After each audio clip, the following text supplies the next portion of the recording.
वक्त आनंद श्रीवास्तव प्रेस से मुखातिब हो रहे हैं। सीधी तस्वीरें।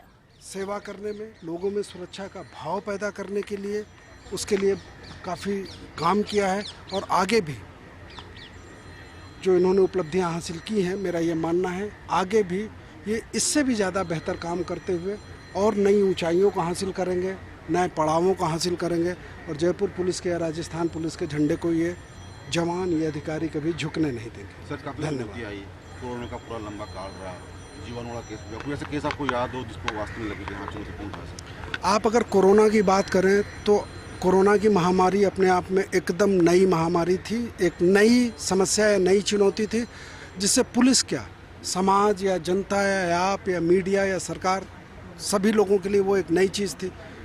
तो उस महामारी के समय जयपुर की पुलिस ने रात दिन अपना सब कुछ देते हुए जयपुर की जनता को काम किया और ख़ास तौर से फर्स्ट फेज़ में, जबकि इस महामारी को लेकर के भय बहुत ज़्यादा था लोगों में, पूरे वॉल सिटी में जहाँ पर करीब 15-16 लाख की पॉपुलेशन रहती है, उस पूरे वॉल सिटी में लगभग 1 महीने तक कर्फ्यू को लगा के रखना और शहर के अलग अलग पॉकेट्स में कर्फ्यू लगा के रखना, लॉकडाउन को सुनिश्चित कराना और इस कर्फ्यू और लॉकडाउन के दरमियान हर ज़रूरत की चीज़, चाहे वो दूध हो, चाहे वो दवा हो, चाहे वो सब्जी हो, चाहे वो फल हो, चाहे मेडिसिन हो, उनको पहुंचाना, ये काम जयपुर की पुलिस ने बहुत अच्छे तरीके से किया।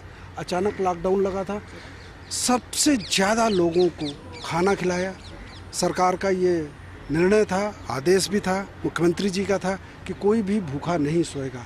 मुझे याद है कि प्रत्येक पुलिस स्टेशन में कुक्ड फूड के और कच्चे राशन के पैकेट्स रहते थे और नई तरीके की समस्याएं आती थी। जैसे लॉकडाउन के तीसरे दिन सब लॉकडाउन लग गया, कोतवाली इलाके में एक ब्लाइंड बच्चों का स्कूल है, अंधे बच्चों का, लॉकडाउन लग गया तो वहाँ पर जो खाना बनाने वाली और सफाई करने वाली थी वो नहीं आ सकती थी और ये किसी के ध्यान में नहीं था। और दूसरे दिन पता चला कि वहाँ पर 38 या 40 बच्चे हैं जिनके पास 2 दिन से न खाना है न हेल्प है, वो अंधे हैं बेचारे। इमीडिएट ये हमें रात को 7 बजे पता चला, रात को 9 बजे तक हमारी पूरी टीम ने लग करके उनको संभाला, उनको खाना खिलाया और पूरे लॉकडाउन के पीरियड में उस अंध विद्यालय को जयपुर पुलिस ने गोद लिया और उसको किया। आपको याद होगा जब पहली बार कोरोना का था तो भय था, तो जिन लोगों की डेथ हो जाती थी तो परिजन नहीं जाते थे।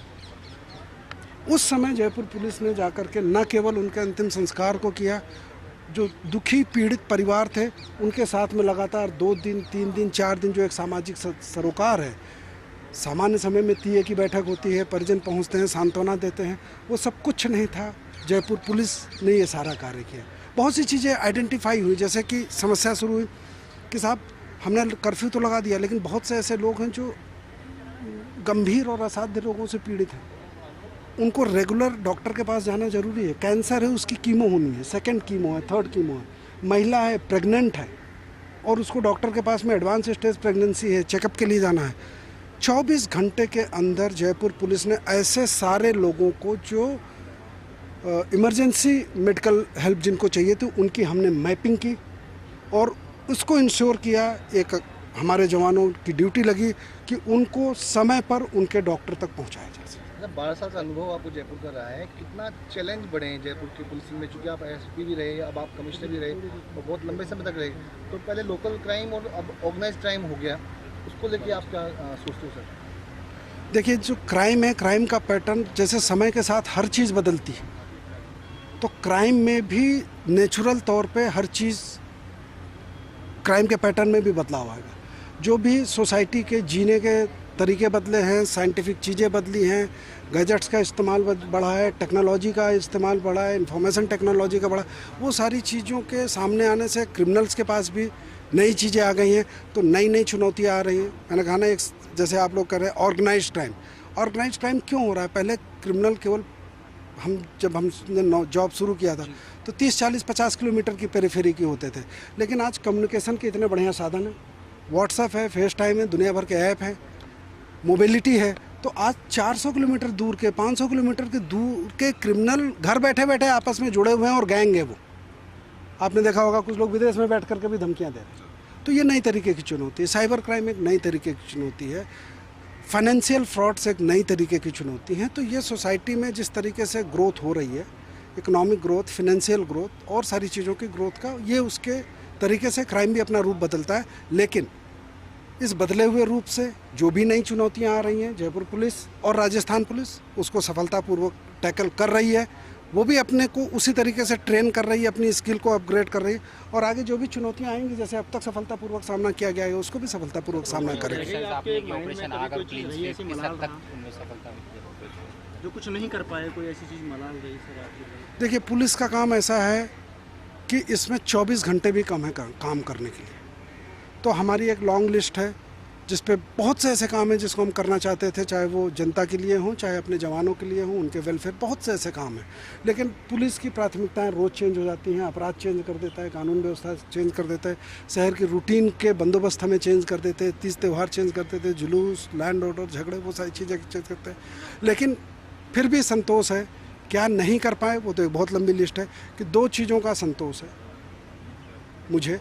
एक, हम किसी हद तक जनता की सेवा कर पाने में सफल रहे हैं, और दूसरा, हम जयपुर की जनता में सुरक्षा का भाव पैदा कर पाने में सफल रहे। आज आप ही लोग कहते हैं, जब कोई बड़ा वारदात, सनसनीखेज होती है, संगीन वारदात, तो आप ही कहते हैं कि ठीक है सर, आज वारदात हो जाएगी तो कब तक खुलेगी? कल तक या परसों तक? वर्कआउट कब तक होगी? मुलजिम कल तक या परसों तक पकड़े जाएंगे अपराधी। इसका मतलब कि एक फेथ आपका भी और जनता का पुलिस में है कि क्राइम तो हो गया है, लेकिन इस क्राइम को जल्दी से जल्दी वर्कआउट भी कर लिया जाएगा, अपराधियों को पकड़ के उनके खिलाफ कानूनी कार्रवाई भी की जाएगी। सर, कोई ऐसा केस हो जो चुनौतीपूर्ण लगा आपको पूरे कार्यकाल में 4.5 साल में? चाहे जीवाणु का अनेक, केस हो, चाहे 4.5 साल कोई का केस। बहुत लंबा समय होता है। जयपुर पुलिस में रोज़ नई चुनौतियाँ आती हैं। किसी एक केस का जिक्र करके बाकी केस को हल्का नहीं कर सकता। मेरे लिए सारे केस इंपॉर्टेंट थे। बहुत से केसेस, सैकड़ों केसेस आप लोगों को ध्यान है, उसमें से किसी को कोट कर दीजिए। जनता को एक ही मैसेज है कि जयपुर पुलिस 24 घंटे उनकी सेवा के लिए है, उनकी सुरक्षा के लिए, अपराध और अपराधियों पे नकेल कसने के लिए। उनकी ओर से अगर हमें सहयोग मिलता है तो हमारा काम बहुत आसान हो जाता है। अगर जनता की तरफ से इन्फॉर्मेशन आती है, ख़ास तौर से ऐसे क्राइम जो सोशल क्राइम है, ड्रग्स की जो समस्या है, पुलिस अपने हिसाब से काम कर रही है। एक ऑपरेशन भी चल रहा है क्लीन स्वीप के नाम से, लेकिन एक पब्लिक को भी एक पता होता है कि उनके इलाके में कौन ड्रग पेडलिंग कर रहा है या कौन ड्रग का सेवन कर रहा है। तो अगर इसको पुलिस को सूचना देंगे तो ये काम आसानी से हो जाएगा। धन्यवाद। मीडिया से रूबरू हो रहे थे आनंद श्रीवास्तव। उनका विदाई समारोह है, जिसके बाद मीडिया से बातचीत करते हुए कई अहम सवालों का जवाब दिया। हालांकि उन्होंने कई ऐसे केसेस को याद किया कि जहां बहुत चैलेंजेस थे पुलिस के लिए, लेकिन उससे भी पुलिस ने कर दिखाया। और मैसेज भी यही कि 24/7 जब पुलिस सक्रिय है प्रदेश की जनता की सुरक्षा के लिए, और डर अपराधियों में रहेगा। इतनी सजगता के साथ जयपुर पुलिस अब तक काम करती आई है और आगे भी करेगी। और आम जन का भी विश्वास है, घटना होने हमें नहीं देना है, लेकिन अगर घटना होती भी है तो भी अपराधी सलाखों के पीछे पहुंचे, ये पुलिस की जिम्मेदारी है और उसे बखूबी जयपुर पुलिस ने निभाया भी है, आगे भी निभाती रहेगी।